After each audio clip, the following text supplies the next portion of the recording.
Somebody can ask, hey, you say the messenger was born on the year or in the year Amul. Who said that? Ibn Abbas. ولد النبي صلى الله عليه وسلم عام الفيل. It occurs in the Mustadrak of Al-Imam Hakim rahimahullah. But there is another report. Someone can ask, but Ibn Abbas was young. There's a response. Yes, he was wrong.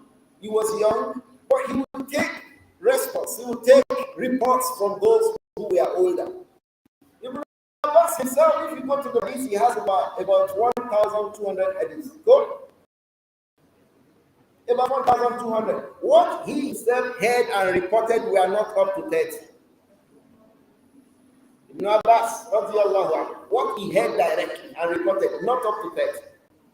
So all those others, ulama referred to them that he collected them from what they call marasil sahaba, narrations from the Prophet that a companion hears and tells another prophet, and tells another companion. A companion hears the hadith and tells another. These are referred to as marasil sahaba.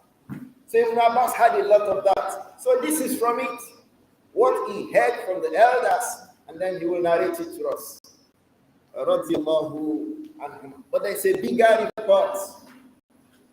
There is a man called from amongst the companions, Qais ibn Makhrama. Qais ibn Makhrama radiyallahu anhu said, ولدت أنا ورسول الله صلى الله عليه وسلم أنا ورسول الله. I and the messenger, we were born which year? Combine this with that report from Ibn Abbas. So we have a proof that the Prophet was born Amul. If you are asked, how do you know the Prophet was born on a Monday? He said so, alayhi salam. Right. Which month was he born? Ramadan. Muharram. Which month was he born? You are afraid to say, so that I don't ask you what is the proof. Which month was he born, alayhi salam? Huh? You don't want to answer. He was born in Muharram. Which month was he born? You all know it. You don't want to say it. The ulama say, the Jumhur ulama say that he was born in Rabi'ul Awwal. They say he was born in Rabi'ul Awwal. And from amongst those who said that was Al-Imam Muhammad ibn Ishaq ibn Yasar, Sahib al-Maghazi. But he mentioned it, and there is no authentic chain of reports. No authentic Islam. If you say, was he born on a Monday? Yes. How do you know? Give you Islam. Hadith is in Sahih Muslim. He was born Amul Fil. How do you know? Yes. We give you Islam. Hadith of Ibn Abbas in Mustadrak. Hadith of Qais ibn Makhrama in Musnad Ahmad. That he was born in Rabi'ul Awwal. You say, some scholars say, so I will say it as they have said it. So the majority say he was born in Rabi'ul Awwal. But there's a lot of difference. Which day on Rabi'ul Awwal? Some say he was born on the 3rd of Rabi'ul Awwal. Some say 8th of Rabi'ul Awwal. Some say 10th of Rabi'ul Awwal. Some say 12th of Rabi'ul Awwal. Some say 17th of Rabi'ul Awwal. Some say 22nd of Rabi'ul Awwal. Which one is correct? Was he born in Rabi'ul Awwal first? No authentic proof. So which day? The 3rd day, the 8th day, the 10th day, the 12th day, the 17th day, the 22nd day. Which one? Which one do you celebrate as Maulid? That's the first evidence that that thing is wrong. There there is no proof. There is no evidence. 12 days. If you say 12, bring it's not sahih. And the best of what has been proved is that 12 itself. There are two reports. There is a hadith of Abdullah ibn Abbas and the hadith of Jabir ibn Abdullah al-Ansari, but they are not authentic. The reason why they are choosing 12 is that is the best of what they can say. Even that best guy is not good enough. So if you see them celebrating the Mawlid, making ihtifal, let them understand. Hey, come, where did you see? Who told you? Where is now the Sahih? That he was born on the 12th. How about those who said he was born on the 12th? How about those who said he was born on the 8th? How about 10th? How about 22nd? No, it's not. The actual date, no, it's not. The month itself, no, it's not. So what we know is that he was born during Amul, and that day was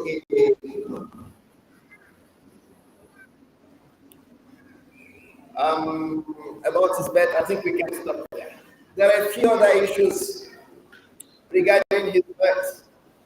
From where is that his father Abdullah passed away before he was born. The Prophet's father passed away before the Prophet was born. And it is authentic. He went on a train journey to Medina. He fell ill and passed away. He went to a train. He fell ill and died. As for his mother, she gave birth to him.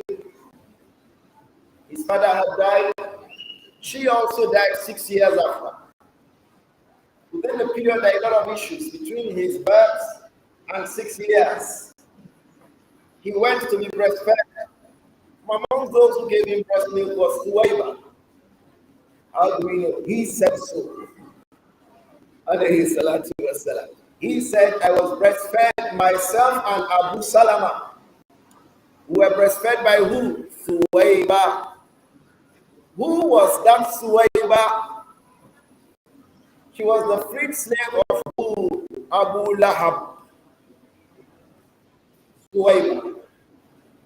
From amongst those who paid attention to him when he was young, alayhi salatu wasalam, was Ayman al-Habashiyah. Ayman, do we know her son? Ayman is the mother of who? Usama ibn Zayd. And she was black. She was from among those who took care of the Prophet as a little young boy on the hands. She was black. She died about 5 or 6 months after the Prophet Muhammad. Ayman. From those who breastfed him, alayhi salatu wasalam, was Halima. There you are. She's from Banu Sa'd ibn Bakr. So that's why she's called Halima to As-Sa'd. So he spent 2 years fully breastfed. The Arabs at the time used to send their children to the local areas to be breastfed. So he will learn how to be a man from the very beginning. And even thing happened to him. He will learn the language from the village. Then he will learn the life of a man. We don't want our children to learn the life of a man. So you see a man grow up like a boy. He's a man, but he's a boy. Why? He does not know what men know. He can't do what men can do. When we're younger than this, we fetch water. 140 liters, 120 liters, 125 liters, 125 liters, 125 liters. I don't know whether you have that experience, brothers.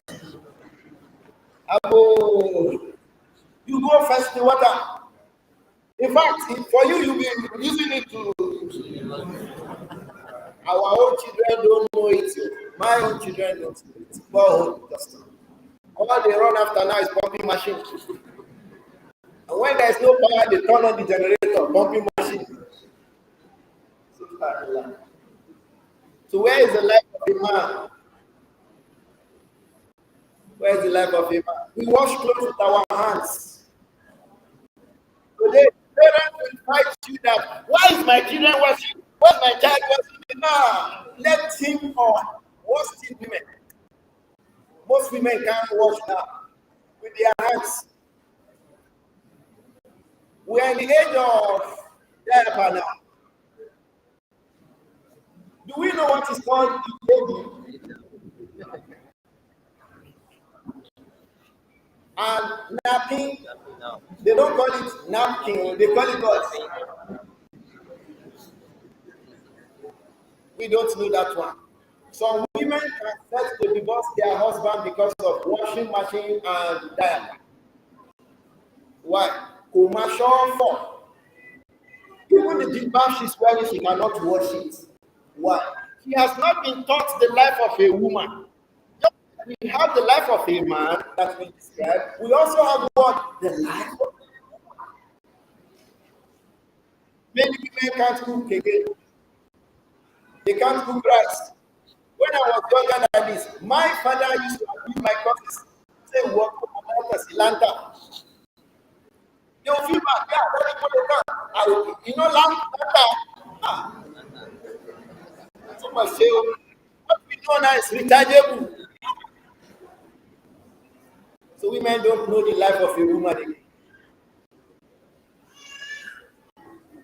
The life of a woman. Oh, what no man, Silanta. Many women can't eat now.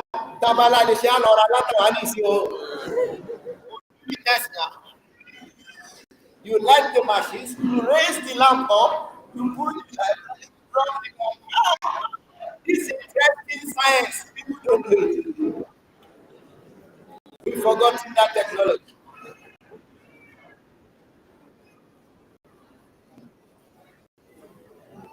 So my sisters will say, oh no, Daddy, I can't do it. Today it will be real for women. In fact, it is praise now. Yeah, the life of a woman. Now tell your wife to walk behind that. No, we can't. Because he can't.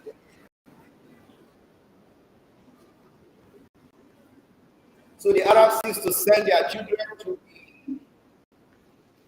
villages so that as a man, he will learn the life of a.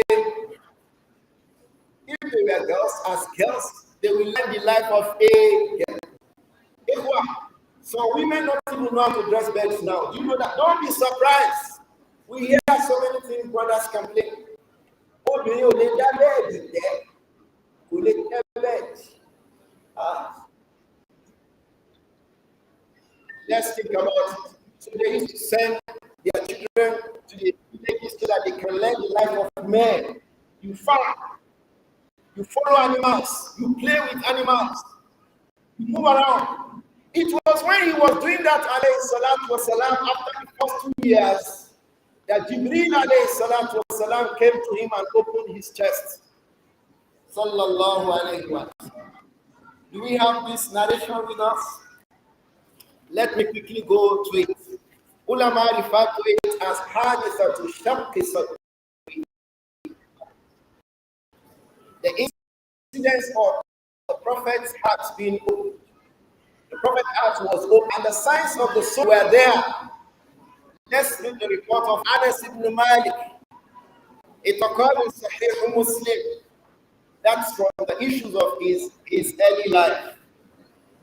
Anas said, radiyallahu anhu, Abu Hamza al-Ansari, inna Rasulullah sallallahu alayhi wa sallam, atahu Jibreel alayhi salam. Messenger alayhi salatu salam, Jibreel came to him. Wa huwa yal'ab ma'al iman, when he was playing with the young ones. فَأَخَذَهُ فَصَرَعَهُ فَشَقَّ عَنْ قَلْبِهِ. He grabbed him, أَخَذَهُ صَرَعَهُ. He hit him on the ground, فَشَقَّ عَنْ قَلْبِهِ. Jibreel opened the open heart surgery for the Prophet Muhammad. Alayhi salatu wasalam. فَاسْتَخْرَجَ الْقَلْبِ. Jibreel removed the qalb. Don't ask me whether he was a surgeon. Jibreel removed the qalb. فَاسْتَخْرَجَ مِنْهُ عَلَقَةً. He removes a piece of flesh. فَقَالَ هَذَا حَظُّ الشَّيْطَانِ مِنْ. This is a piece of shaitan. He removed it. ثُمَّ غَسَلَهُ. He washed the body. في قسط من ذهب. He washed that thing from a container made of gold. بماء زمزم. To employ ماء زمزم. ثم لأمه. يعني after that he sewed him up. ثم أعاده في مكانه. He placed it in his place. وجاء الغلمان. The rest of the children, جاءوا يسعون إلى أمه. They ran to his mother. Who were they referring to as his mother? Halima. Because she was the one still breastfeeding him. After the first 2 years, she asked, let this boy stay with us another 2 years. She was with him for how many years? 4 years.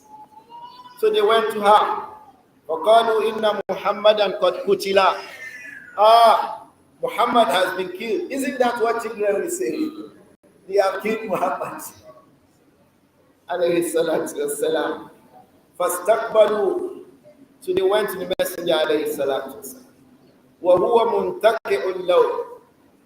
منتكئ اللون. His countenance was reading tiredness.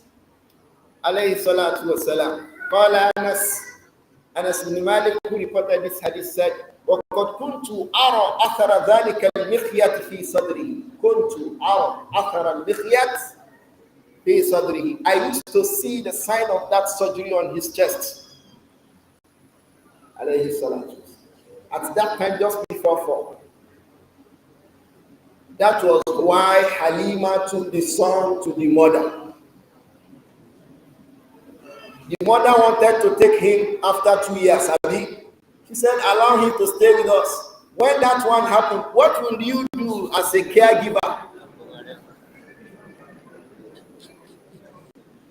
Take your son. Sallallahu alayhi wa sallam. It was a major incident in his early life.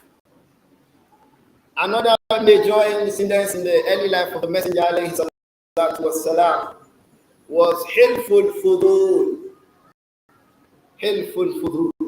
It was a major incident in the life of the Prophet Muhammad. Hilful Fudul is like an alliance of honorable people. But it is also called Hilful Muttayyabin. The alliance of those who rubbed their hands with what? With perfume, with tea. And there are two incidences. The Prophet witnessed one, he did not witness the other one. The second one that he witnessed, sometimes, it used to be called by the name of the first one, as if they are one and the same thing, but they are different. Are you with me, Ikhwan?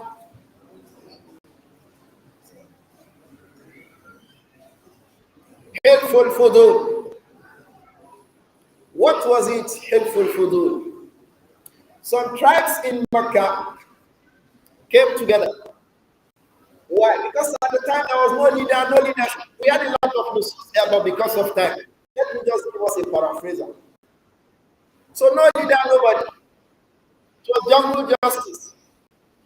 So a man would come and trade in Makkah. The people of Makkah would buy his things and they would not pay. They do your work.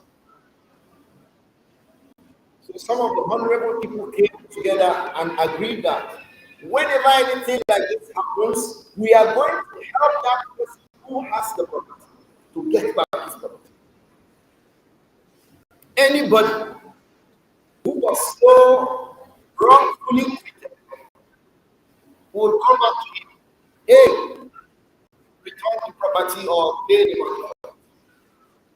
So the Prophet was involved, sallallahu alaihi wasallam. He was amongst those honorable people who agreed with the agree that anybody who oppresses the other person, we are going to let that person out of oppression. So that agreement is called helpful. But there was an earlier agreement called helpful mutayyabi. At that time, some of the people were jealous of one of the tribes. I know I did that. You were jealous of them. You are the only ones taking care of Kaaba. You are the only ones taking care of pilgrims. So they had an agreement. And after that agreement, they dip their hands into the perfume and rub those hands they dipped into the perfume on the Kaaba. That was why it was called helpful mutayyabi, the alliance of those who use perfume to rub their hands. That one was long ago. But sometimes when they refer to helpful futul, they used to call it what? Helpful mutayyabi. Why? They are similar because it was an agreement between a number of people to do a particular thing. For helpful futul, the Prophet witnessed it. Helpful mutayyabi, the Prophet was not there. Long, two different things. So don't forget, when the Prophet was young at the time, he was about 30 years old or thereabouts. The last thing I like to mention about the early life of the Messenger, he was the one who placed Al-Hajar al-Aswad in its place. We know that story. They were rebuilding the Kaaba and reconstructing, adding to it and all of this. So it got to Al-Hajar al-Aswad. Who will place this Al-Hajar, this stone, in its place? So one tribe say, no, we'll be the one. The other one say, no, we'll be the ones. And so, time. They all agreed and say, okay, the next person who comes from that door should place the stone. Who do you think came up? Prophet Muhammad. Say, Al-Amin has come. So add it to his name. Al-Amin. It's Al-Amin. The days before Islam, they used to refer to him as what? Al-Amin. And the lesson I like to give all of us, and myself here, is what? Don't be a person of Sunnah and the rest of the nicknames you have in your community are bad. That one is abusive, is irresponsible. Even before he became the messenger, he was known with dignity, with respect, with esteem. So when he came there, it was Al-Amin, God. And Allah taught him to spread a piece of cloth. The other nations are here. But because I have to stop, spread a piece of cloth. Let each tribe hold the cloth at the edges. He placed the stone on it, all of you bring it. So they brought the stone near the place he was going to and placed it. As if to say everybody placed it together. He used his hand to put it there. Who placed it there? But you know he settled that trouble. So be a Salafi. Try to always avoid trouble.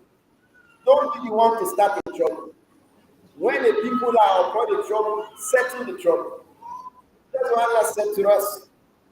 Ya ayyuhalladhina amanu ittaqullaha wa aslihu wattaqullaha wa aslihu dhata bainakum. Settle your dispute. Connect yourselves. Don't let it be that we are upon Sunnah, but we never see ourselves. Don't be like that. So the Prophet did it. That was just 5 years before he started receiving revelations. So I hope that we've been able to address a little bit from all of these. Like I said, the entirety of these discussions will only be like scratching the topic on it. Will it even be a scratch? But something to make us like to read more about the Prophet Muhammad. And I adjure us to go back to the books of Seerah. The books of Seerah are many now, whether in Arabic, whether in English. I hope that, in fact, that itself is sufficient as an entire lecture for about an hour, 2 hours. books that have been written on Seerah, including those ones that have been translated. It can take an hour so that we can go to what you now call literature review. We can review the literature of one of the scholars, Shaykh Ali Imran. He has a book, Masadir Seerah, sources of Seerah. Here he discussed the various works that have been written about Prophet Muhammad والسلام, and his life. Don't forget, the entire aim here is we should be able to go back to the life of the Prophet Muhammad والسلام, to read about it, to know about it, and seek to take him as the perfect example that Allah has described. And it is sufficient for me to stop here, inshallah, so that the rest of the brothers can give an address to the rest of the topics. Assalamu alaikum wa rahmatullahi wa barakatuh. I'm sure you not ask me questions because I already answered all questions.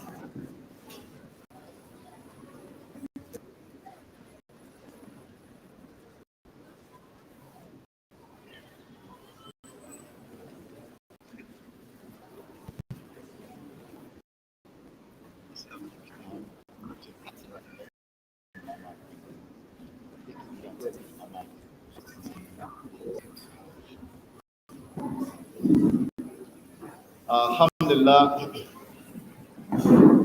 Alhamdulillah. We thank our Shaykh for that beautiful introduction of the Seerah of the Prophet Sallallahu Alaihi Wasallam. And I hope that you gain a lot from that introduction. We pray Allah subhanahu wa ta'ala to reward him immensely. So inshallah, we won't be able to take question and answer now.